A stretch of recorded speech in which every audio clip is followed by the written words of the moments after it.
투자자 여러분 안녕하십니까? 이 영상에서는 네이버 박스권 하단에서 매수 타점 돌파라는 제목으로 네이버 차트 분석하겠습니다. 오늘 날짜는 2024년 4월 5일 금요일입니다. 네이버 주가 차트 분석은 펀더멘탈 보고요. 그 다음에 일목균형표랑 캔들 차트로 파동의 현재 위치와 추세 지속 전환 여부 진단합니다. 그리고 수급 살펴보고 매매 타점 알아보겠습니다.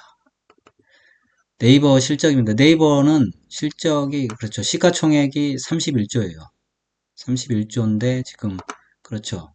지금 영업이익은 1조 5천억. 그러면 그렇게 사실 싸다고 말할 수도 없어요. 싸다고 말할 수도 없고 사실 이게 뭐 또 성장 기업이니까 비싸다고 말할 수는 없는데 그런 측면에서 사실 크게 상승하기는 어려운 상태인 건 맞아요. 그게 당장 그렇지만 이제 박스권 하단이기 때문에 좀 기대는 됩니다.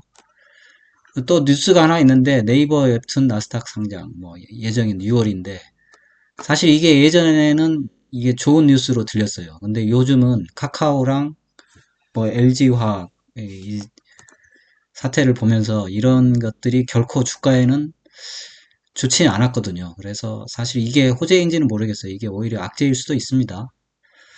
어쨌든 이런 게 있으니까 혹시 모르죠. 그거를 호재인 것처럼 해서 올릴 수도 있습니다. 그래서 6월이니까 이런 거를 좀 기대를 해봐도 될 것 같아요. 예. 그러면 네이버 차트 분석 보시겠습니다. 네이버 일목균형표 월봉 차트입니다.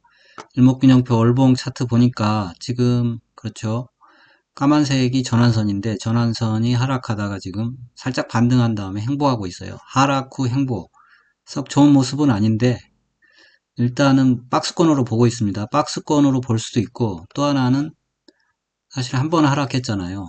그래서 다시 한번 반등했고 그래서 또 하락하고 그래서 박스권으로 볼 수도 있고 또는 보수적으로 이제 A, B, C 그래서 C파동 예, 이라고 볼 수도 있습니다. 그런 점에서 이제 제가 박스권 하단에서 주의를 해야 된다 이런 말씀을 드렸고요.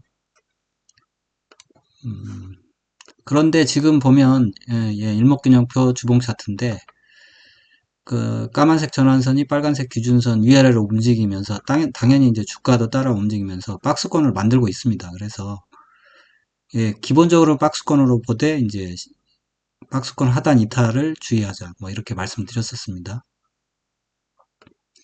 네이버의 그 일목균형표 일봉 차트입니다. 일봉 차트 보면 지금 구름대 아래에 있잖아요. 빨간색 기준선도 구름대 아래에 있고 그 아래에 있고 그 다음에 까만색 전환선도 기준선 아래에 있고 그래서 주가도 아래에 있어서 하락세였는데 그리고 이제 사실 지금 후행 스팬은 아직까지 주가 아래에서 하락세였는데 주가가 반등을 했죠. 반등을 해서 사실 쌍바닥이 나왔습니다. 반등을 해서 지금 반등이 진행 중인데 그래서 지금 박스권 하단으로 보면 사실 좀 그렇죠. 여기까지 박스권 상단 24만원까지는 볼 수 있거든요.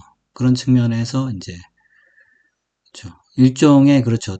투자라기보다는 베팅이 가능했다 생각은 듭니다. 그렇죠. 19만 1,000원에서 이제 사실 이제 투자가 가능한 거죠. 19만 1,000원 돌파할 때. 파동을 한번 보겠습니다. 캔들 차트. 캔들 차트 지금 월봉입니다. 월봉을 보니까 지금 아직은 그렇죠. 지난번에 20월선에서 밀린 게 아직은 20월선 아래에 있어요. 아래에 있어서 보면 이게 그러면 20월선 아래에 있으면 그렇죠. 중기 투자로서는 사실 아직은 크게 상승을 하기는 어렵다. 그런 생각이 듭니다. 20월선 아래에 있어서. 사실 5월선 아래도 있는 거예요. 그래서 월봉상 그렇죠. 그리고 볼린저 밴드도 줄고 있고 그래서 그렇죠. 월봉상 이렇게 큰 상승은 당장은 어렵다. 그런 생각이 듭니다. 다만 이제 주봉상은 보면 박스권 하단이잖아요. 볼린저 밴드 하단에 있기 때문에 그렇죠. 여기까지 24만원까지 지금 19만원대인데 24만원이면 상당한 수익이긴 합니다. 그래서 그리고 또 이 박스권 돌파를 또 기대를 해볼 수 있기 때문에 그렇죠. 박스권 돌파할 때 투자하는 거는 별로 바람직하지 않죠. 왜냐하면 박스권이니까 박스권에서 밀려버릴 수도 있잖아요. 그러니까 이런 종목은 박스권 하단에서 투자를 해야 됩니다. 그리고 지금 5주선 위에는 올라섰어요. 올라서서 이제 또 10주선 남았는데 어쩔 수 없죠. 뭐 박스권은 도처에 지금 사실은 매물대입니다. 그래서 캔들 차트 일봉입니다. 일봉에서 보니까 지금 61선이 중요한데 61선 뭐 이렇게 횡보하고 있잖아요. 그 와중에 5일선이 21선을 그렇죠. 상당히 지난 1월 이후에 처음으로 이제 돌파를 한 거잖아요. 그래서 저 매수 타점을 돌파를 했죠. 19만 1,000원이고 쌍바닥 찍고 19만 1,000원에 매수할 수 있었고 지금도 그 매수 타점 아직 유지하고 있고 그래서 그때 손절가를 18만 5천원으로 일단 정했는데 아직은 뭐 이 손절가를 움직이기는 좀 그래요. 근데 이때 19만 1,000원대 매수하시는 분의 손절가는 18만 5천원이지만 그 이후에 매수하신 분들은 매수할 수 있거든요. 손절가를 좀 높여야 됩니다.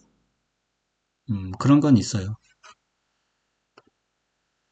그래서 그러면 지표를 한번 살펴볼게요. LRS 상승하고 있고 5일선에서 빳빳하게 살아있으니까 그리고 RSI도 지금 잘 가고 있죠. MACD 오실레이터는 살짝 줄었는데 스토캐스틱 보시겠습니다. 스토캐스틱을 그렇죠. 일봉으로 보면 일봉에서 오늘 조정이 나와서 그러는데 그렇죠.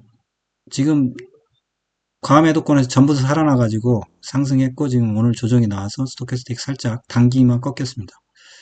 중기도 꺾일 수는 있어요. 그러니까 항상 뭐 주가가 항상 올라가는 것만은 아니기 때문에 주의를 해야죠. 그래서 이게 5일선이 계속 살아있느냐가 중요한 겁니다.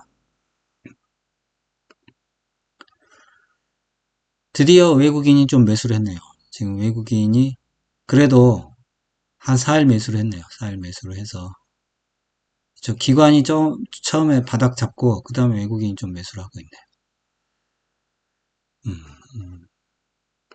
그래서 아직 뭐 일단 박스권 하단이니까 박스권 상단으로 가리라고 믿고 돌파해서 매수할 수 있었고 그리고 손절가는 18만 5천원 제시해드렸고 이게 만약에 조금 더 높은 가격에 매수했다면 여기 지지받은데 11선 19만원대를 손절 라인으로 잡는 게 좋습니다. 어쨌든 지금은 5일선이 빳빳하게 살아있으니까 그렇죠. 그리고 21선이 지켜지는 한 일단은 보유를 해보는 겁니다. 일단 저가에 산 거잖아요. 낮은 가격에 샀기 때문에 아직까지는 크게 뭐 문제는 없다 버티는데 문제는 없고 주봉상도 지금 5주선 위에 있기 때문에 그렇죠. 5주선 위에 있기 때문에 문제는 없다.